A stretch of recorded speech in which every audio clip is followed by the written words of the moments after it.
চাঁদ ওঠে গগনে দেখছে আমিনা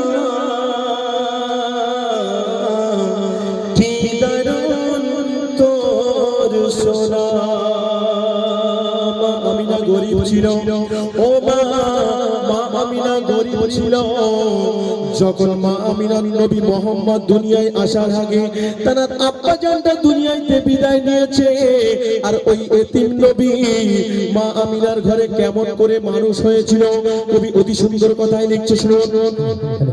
ফুল ফোটে কাননে চাঁদ ওঠে গগনে, ফুল ফোটে কাননে চাঁদ ওঠে গগনে দেখছি আমিনা কি দারুণ তোর সোনা, দেখছি আমিনা কি দারুণ তোর সোনা। কে এলো মা আমিনার ঘরে, কে এলো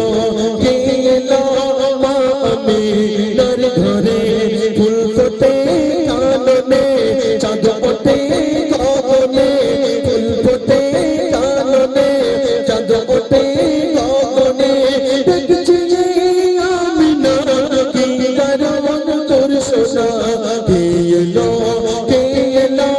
মা আমিনার ঘরে, কে এলো মা আমিনার ঘরে। দাদা মোতালেব শিশু নবীর কে ছিল? হ্যাঁ, দাদা মোতালেব মা আমিনাকে বলছে, আমিনা রে তুই কাঁদিস না আমিনা, তোর যখন মনে কষ্ট আসবে ব্যথা হবে তুই নবী মোহাম্মদের দিকে তাকিয়ে তোর মনটাকে সান্ত্বনা দিবি। কিন্তু মা আমিনা শোনে না, স্বামীর মায়া বড় মায়া। দেখেন দাদা মোতালেব নবীর দিকে নবীকে বললে আর বলতে থাকে, নবীকে বললে আর বলতে থাকে। বলতে কি আমিনা, বলতে কি আমিনা কি দারুণ তোর সোনা, বলতে কি আমিনা কি দারুণ তোর সোনা। আজ থেকে তোর পিতা হয়েছি আমি রে। দাদা মোতালেব বলছে, এ মা আমিনা তুই কাঁদিস না রে আমিনা, তোর কান্না আমি সহ্য করতে পারি না আমিনা। তোর যখন মনে কষ্ট আসবে যন্ত্রণা হবে শিশু নবীর বুকের দিকে তাকাবি আর কি বলবি। কবি লিখছে, আবু তালিব নবীর ওই কাছে এসে তু গলে চুমকায় কত ভালোবেসে, তু গলে চুমকায় কত ভালোবেসে।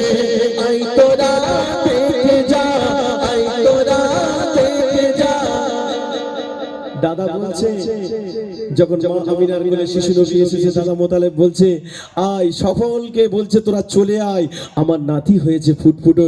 দেখবে একটা মায়ের সন্তান যখন দুনিয়ায় আসে গাইতে কত কি লেগে থাকে নোংরা জিনিস, কিন্তু দাদা মোতালেব ওইটা লক্ষ্য করেনি, তবু শুদ্ধ কোলে করে নিয়ে দু গালে চুমো খাচ্ছে আর কি বলছে, আই তোরা দেখে যা,